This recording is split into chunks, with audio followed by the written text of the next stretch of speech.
Bài học thứ 5: làm thế nào để lắng nghe trẻ? Những lý do khó khăn thường được trẻ giấu kín trong lòng. Khi đó, những hành động mang tính thực hành như chỉ dẫn, giảng giải sẽ không mang lại hiệu quả đối với trẻ. Trong những trường hợp đó, tốt hơn hết là hãy lắng nghe trẻ nói. Thực ra điều này khác so với những gì chúng ta đã quen làm. Tâm lý học đã tìm ra và mô tả rất chi tiết phương pháp giúp bạn có thể nghe được những điều mà trẻ chưa nói. Đó là phương pháp chủ động lắng nghe. Vậy chủ động lắng nghe trẻ có nghĩa là gì? Chúng ta hãy bắt đầu tìm hiểu kỹ vấn đề này từ 3 tình huống sau nhé. Tình huống 1: một người mẹ đang ngồi trên ghế đá trong công viên. Bỗng cậu con trai 3 tuổi của cô chạy lại khóc và nói: anh ấy đã lấy chiếc xe của con rồi. Tình huống 2: cậu con trai trở về từ trường học. Cậu vứt cái cặp lên sàn và nói với cha: con sẽ không đến trường nữa đâu. Tình huống 3: đang chuẩn bị đi dạo cùng cô con gái thì người mẹ chợt nhớ ra rằng cần phải đội nón cho con đỡ lạnh. Nhưng cô bé ngúng ngẩy không chịu đội cái nón xấu xí này vào. Trong tất cả các trường hợp, trẻ buồn phiền, bực mình, không thành công, khi trẻ bị đau, xấu hổ, khiếp sợ, thậm chí là khi trẻ đang mệt, thì điều đầu tiên mà các bậc phụ huynh phải làm đó chính là lắng nghe và hiểu được tâm trạng của chúng. Có thể nói, những ấn tượng hay biểu cảm của bạn sẽ gây cảm xúc rất tốt cho bé vào thời điểm này. Đó là những lời động viên khích lệ cho trẻ vượt qua những cảm xúc khó khăn lúc này. Hay nói một cách cô đọng hơn, nếu con của bạn có vấn đề về tâm lý thì chúng cần được giải tỏa bằng sự lắng nghe của cha mẹ. Hãy quay trở lại những ví dụ mà chúng ta đã đưa ra. Và đây là cách trả lời của các bậc phụ huynh giúp trẻ bộc lộ cảm xúc, trạng thái của mình. Con trai: anh ấy đã lấy chiếc xe của con rồi. Mẹ: con bực mình thì đừng chơi với anh ấy nữa. Con trai: con sẽ không đến trường nữa đâu. Cha: con không muốn đi học cùng các bạn nữa à. Con gái: con sẽ không đội chiếc nón xấu xí này đâu. Mẹ: con không thích nó à. Chúng ta có thể dễ dàng nhận ra rằng hầu hết các câu trả lời như vậy gây cho bạn cảm giác không quen và thậm chí không tự nhiên. Theo thói quen, các bậc cha mẹ thường nói với con: không có gì, anh ấy chơi xong sẽ trả lại cho con thôi. Con sẽ làm gì nếu không đi học? Ngoan nào, cái nón này đẹp chứ. Các câu trả lời theo thói quen trên đều có một nhược điểm chung, đó là không giải quyết được vấn đề tâm lý của trẻ. Kính thưa các bạn, những lời khuyên hay phê bình đó của các bậc cha mẹ thường gây cho trẻ cảm giác những lo lắng hay tâm lý không vui của trẻ là không quan trọng và không cần phải chú ý đến nó. Ngược lại, những câu trả lời theo phương pháp chủ động lắng nghe sẽ làm cho trẻ thấy cha mẹ hiểu được vấn đề của mình và chú ý lắng nghe, tiếp nhận những ý kiến của mình. Những lời cảm thông đó của các bậc phụ huynh thường sẽ gây cho trẻ những ấn tượng đặc biệt. Hãy nhớ rằng điều này cũng ảnh hưởng đến cha mẹ rất nhiều, và dưới đây cũng đề cập đến việc đó. Những bậc phụ huynh đã cố gắng lắng nghe cảm xúc của trẻ sau đó đều nhận thấy kết quả rất bất ngờ và thú vị. Chúng ta hãy xem lại hai trường hợp cụ thể sau đây. Người mẹ vào phòng của cô con gái và thấy phòng của con rất bừa bộn. Mẹ: Nina, con vẫn chưa dọn dẹp phòng của con đi à? Con gái: Thôi mẹ ơi, để sau đi ạ. Mẹ: Bây giờ con không muốn dọn thì để sau cũng được. Con gái bất ngờ chạy đến ôm và hôn vào cổ của mẹ. Hoan hô, mẹ thật là tuyệt vời. Còn đây là câu chuyện của một người cha đối với con 7 tuổi của mình. Hai cha con đang rất vội. Đây là chuyến xe buýt cuối cùng trong ngày và họ không thể bỏ lỡ nó được. Trên đường đi ra bến, cậu con trai muốn cha mua cho một thanh sô-cô-la, nhưng người cha không đồng ý. Cậu con trai phật ý và hờn dỗi. Nó đi chậm lại, nhìn ngó lung tung trên đường, đứng quan sát những trường hợp khẩn cấp đối với nó. Lúc này, người cha phải đối mặt với vấn đề không thể để trễ chuyến xe buýt được và không muốn dùng sức mạnh kéo con. Người cha chợt nhớ đến lời khuyên chúng ta đã nói ở trên và bảo con: Dennis, có phải con buồn và bực vì cha không mua sô-cô-la cho con phải không? Đừng giận cha nữa nhé. Và điều tuyệt vời đã đến. Cậu bé nắm lấy tay cha với vẻ mặt vui vẻ và đi nhanh ra bến xe buýt. Tất nhiên không phải khi nào mâu thuẫn cũng được giải quyết một cách nhanh gọn như vậy. Thỉnh thoảng khi cha mẹ chú ý lắng nghe trẻ, trẻ sẽ nói những khúc mắc trong lòng của mình nhưng không được rõ ràng. Lúc này các bậc cha mẹ chỉ có một lựa chọn là tích cực lắng nghe những gì trẻ nói. Chúng ta hãy xem một ví dụ về cuộc trò chuyện rất dài giữa người mẹ và cô con gái. Trong đó người mẹ đã rất nhiều lần lắng nghe, hiểu được những khúc mắc của cô con gái đang khóc. Người mẹ đang bận rộn với việc kinh doanh của mình. Ở phòng bên cạnh, cô con gái 5 tuổi và cậu con trai 10 tuổi của cô đang chơi với nhau. Bỗng nhiên vang lên tiếng khóc rất to. Tiếng khóc này đi dần về phía phòng của người mẹ và sau đó cánh cửa bị giật mở. Người mẹ mở cửa ra. Đối diện với cô con gái đang ôm mặt khóc nức nở.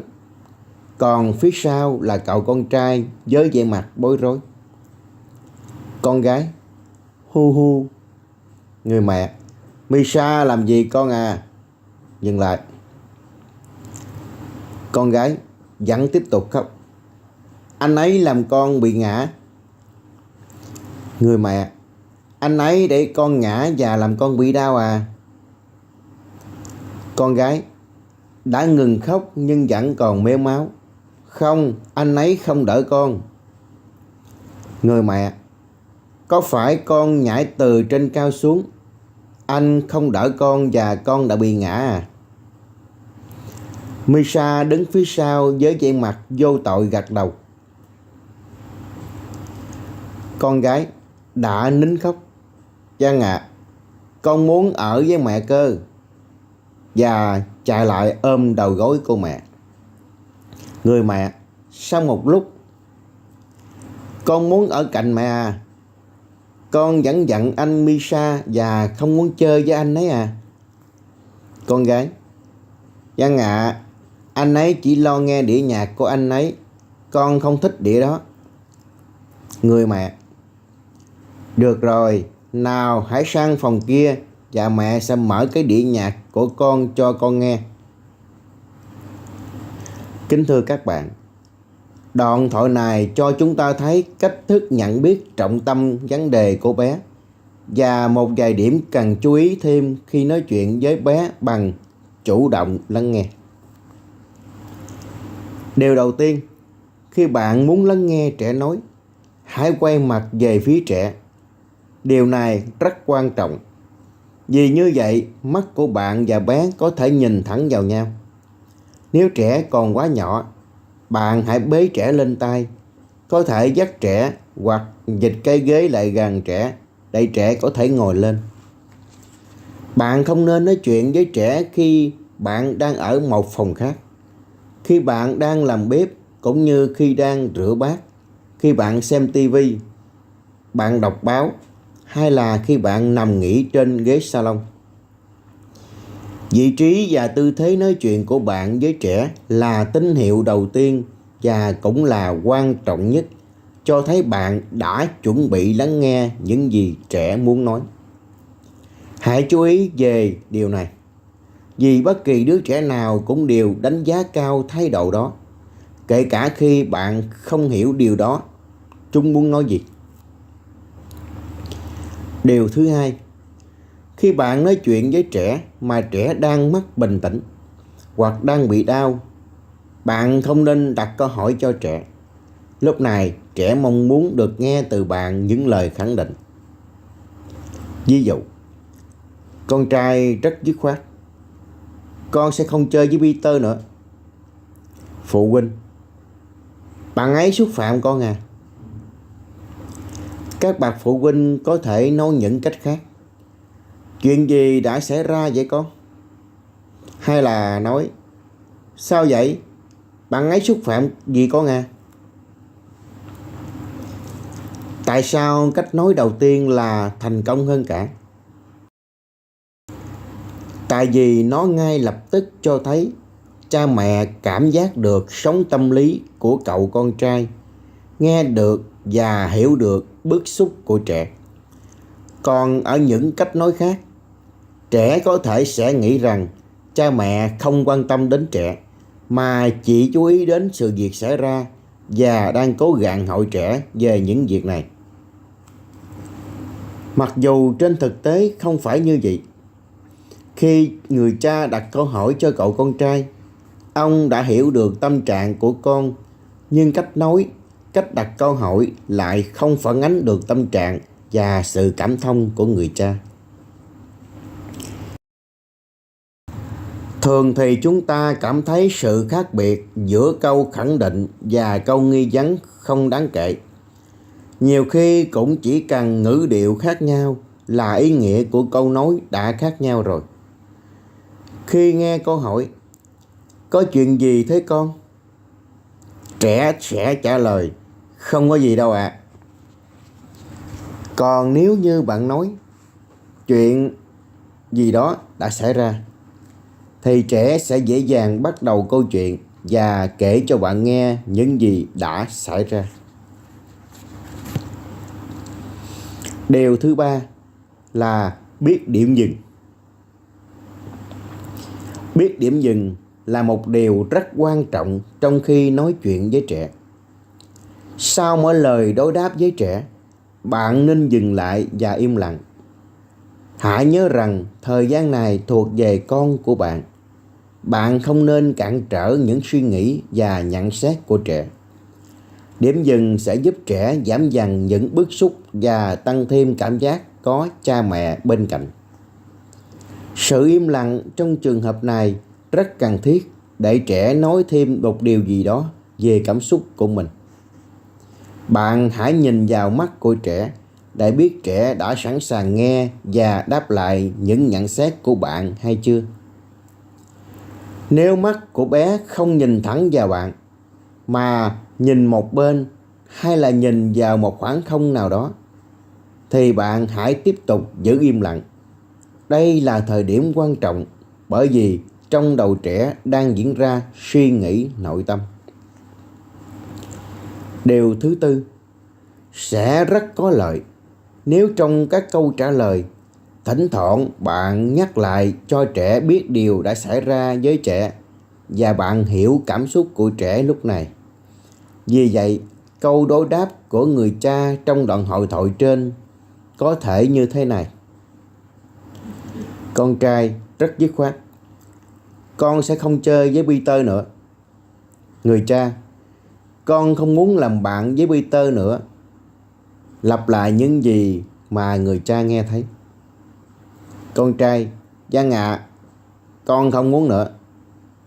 Ông bố sau khi dừng một lúc: Bạn ấy đã xúc phạm con à? Nghĩa là hiểu cảm xúc của trẻ.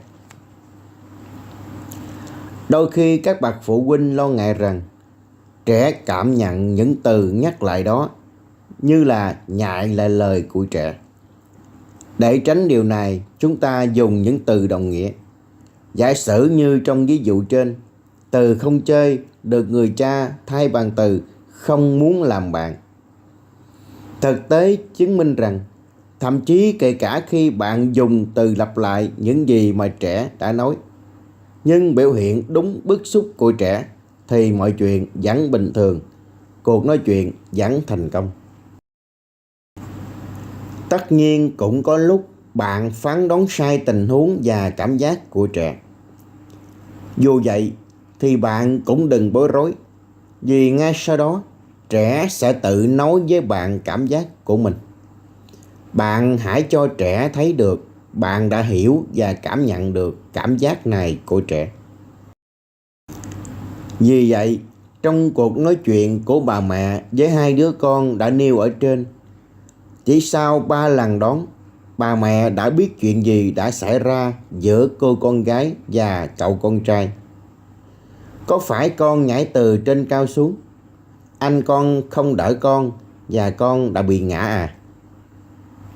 Và ngay sau đó, cô con gái đã nín khóc. Một lần nữa, chúng tôi muốn nói với bạn rằng giao tiếp bằng phương pháp chủ động lắng nghe rất mới lạ trong cuộc sống thường ngày của chúng ta, và để thực hiện nó thì không dễ dàng chút nào. Tuy nhiên, phương pháp này rất nhanh chóng chiếm được niềm tin của bạn khi bạn thấy hiệu quả mà nó mang lại. Có ít nhất 3 hiệu quả. Các hiệu quả cũng là dấu hiệu cho thấy bạn có áp dụng đúng phương pháp để giao tiếp với trẻ hay không. Sau đây, chúng ta sẽ phân tích các dấu hiệu này. 1.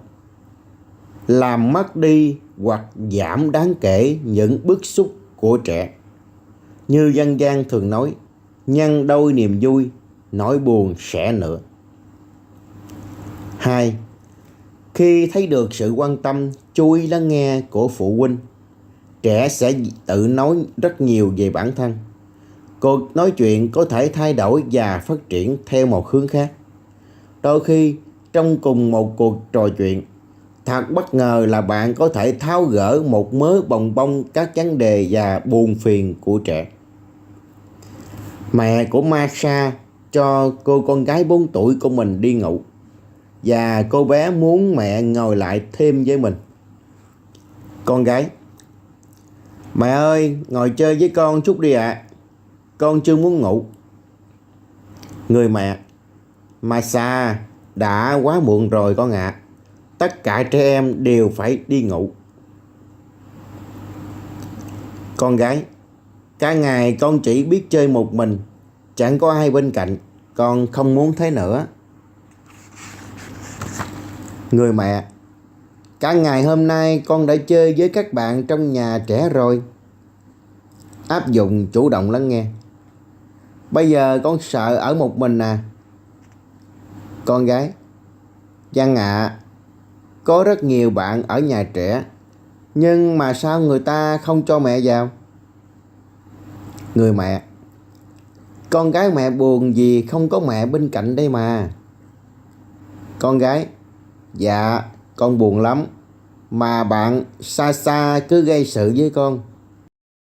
Người mẹ: Con đang bực mình vì bạn ấy kìa. Con gái: Bạn ấy làm hỏng đồ chơi của con. Người mẹ: Con ngăn bạn ấy lại. Con gái: Dạ, con đã đẩy bạn ấy ra, nhưng bạn ấy đánh vào lưng của con. Người mẹ: Con bị đau ư? Con gái: Con đau lắm mẹ ạ, mà mẹ lại không có ở đấy. Người mẹ: Thế con muốn mẹ ở đó để cổ vũ cho con à? Con gái: Con muốn mẹ cùng đi với con. Người mẹ, cùng đi. Dừng lại. Con gái, mẹ đã hứa là chúng ta với Igor sẽ đi chơi vườn thú. Con đã chờ mãi mà không thấy mẹ đưa đi. Kính thưa các bạn, trước khi trẻ ngủ, chúng ta thường hay để trẻ một mình với một loạt những vấn đề mà trẻ gặp trong ngày. Chúng ta thường từ chối để sau đi con, hay là bây giờ đã đến giờ ngủ rồi con ạ. Nhưng nếu chúng ta dành dù chỉ một vài phút nghe trẻ nói, chúng ta đã làm cho trẻ thấy thoải mái và trẻ có thể ngủ một giấc thật ngon. Nhiều bậc phụ huynh nói rằng chủ động lắng nghe là yếu tố đầu tiên giúp họ tiếp xúc với con cái của mình một cách dễ dàng. Dưới đây là một ví dụ lấy từ cuốn sách của Gordon. Người cha của cô bé 15 tuổi về nhà sau khóa học của các bậc cha mẹ, nơi ông đã được giới thiệu và học cách chủ động lắng nghe. Ông bắt gặp con gái mình đang trò chuyện với một người cùng lớp trong bếp. Bọn trẻ đang thảo luận về những điều bức xúc ở trong trường. Người cha nói: tôi ngồi trên ghế và quyết định chủ động lắng nghe xem bọn trẻ nói gì, mặc dù những thứ đó chẳng có lợi gì cho tôi cả. Kết quả thật thú vị. Bọn trẻ đã nói chuyện với nhau liên tục trong hơn 2 tiếng rưỡi đồng hồ. Và trong thời gian đó, tôi đã hiểu được cuộc sống của cô con gái mình nhiều hơn so với vài năm trước đây.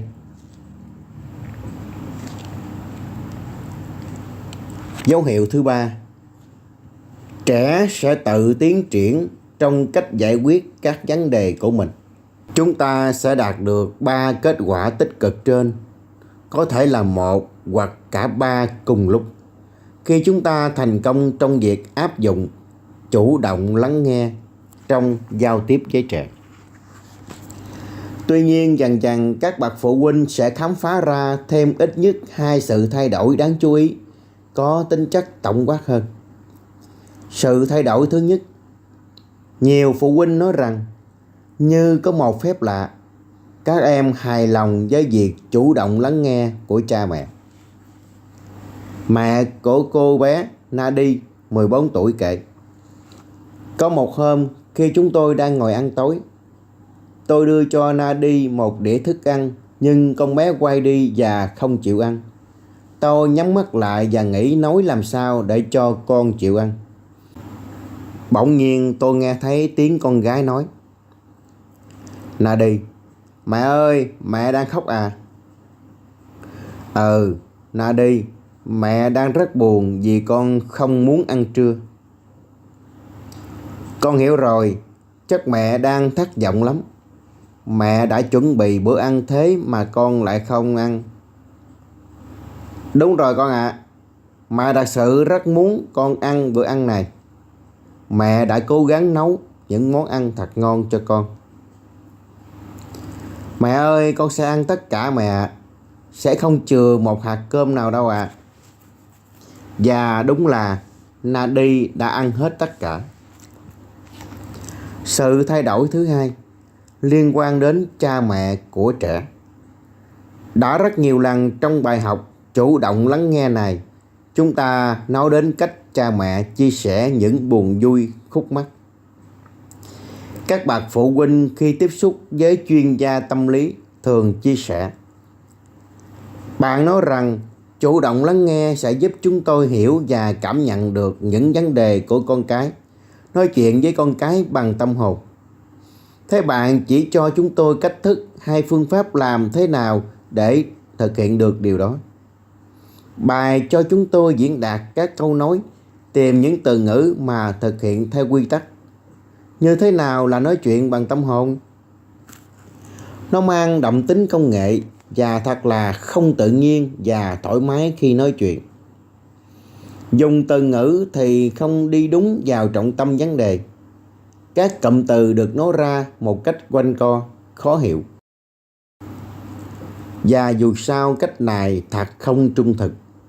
Chúng ta muốn trẻ chia sẻ với mình những bí mật, trong khi đó chúng ta lại áp dụng biện pháp nào đó với trẻ. Những phản đối như vậy, hai đại loại như vậy sẽ thường nghe thấy vào 2-3 buổi đầu tiên của khóa học. Nhưng dần dần thái độ của các phụ huynh bắt đầu thay đổi. Thông thường sự thay đổi sẽ đến sau khi có được thành công trong cuộc trò chuyện với trẻ bằng phương pháp này. Thành công tạo ra hứng thú Thành công tạo ra cảm hứng cho các bậc cha mẹ. Họ bắt đầu quan tâm đến công nghệ này và đồng thời cũng nhận thấy cái gì đó mới mẻ. Họ cảm thấy họ đã trở nên nhạy cảm hơn với nhu cầu hay nỗi buồn của trẻ, dễ dàng cảm thông được những cảm xúc tiêu cực của trẻ. Các bậc cha mẹ nói rằng, cùng với thời gian thực hiện bài học, họ bắt đầu thấy kiên nhẫn hơn, ít khó chịu hơn với trẻ và nhìn nhận một cách tốt hơn vì sao và như thế nào trẻ lại có những tiêu cực đó. Có thể kết luận rằng công nghệ chủ động lắng nghe là một phương pháp hiệu quả dành cho tất cả các bậc cha mẹ. Chúng tôi nghĩ rằng áp dụng phương pháp này cho trẻ, nhưng đồng thời nó cũng làm thay đổi nhận thức của các bậc cha mẹ. Đây là một đặc điểm ẩn tuyệt vời của phương pháp này.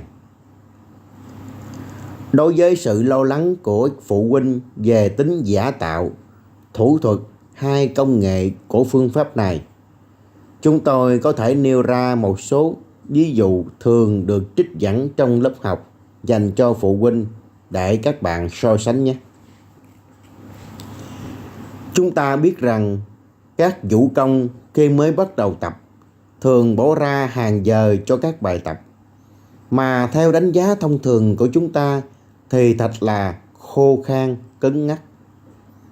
Ví dụ như họ phải học đi học lại các vị trí mà tại đó các chân được đặt ở những góc độ khác nhau, kể cả một góc 180 độ.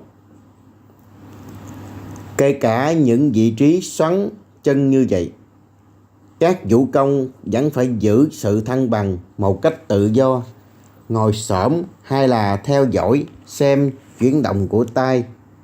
Và đó là tất cả những gì cần thiết để đảm bảo rằng sau đó họ nhảy tự do và dễ dàng, không bị ảnh hưởng bởi những kỹ thuật khó.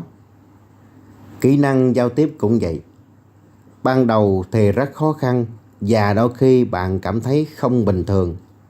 Nhưng một khi bạn đã làm chủ được phương pháp này thì tính công nghệ sẽ biến mất và trở thành một nghệ thuật giao tiếp. Bài tập áp dụng. Hãy bắt đầu thực hiện những điều tương tự trong giao tiếp hàng ngày của bạn với trẻ. Hãy đánh dấu những thời điểm mà trẻ có những cảm xúc khác nhau. Khi trẻ bị xúc phạm, khi trẻ buồn bã, sợ hãi, khi trẻ không muốn làm gì hết, mệt mỏi, tức giận, hạnh phúc, khi trẻ mất kiên nhẫn, đam mê, vân vân. Và bạn hãy thể hiện những cảm xúc đó trong lời nói của bạn cho trẻ biết. Đừng quên sử dụng câu tường thuật, không được sử dụng câu hỏi nhé, với những gợi ý và tạm dừng sau mỗi câu của bạn. Chúc các bạn thành công.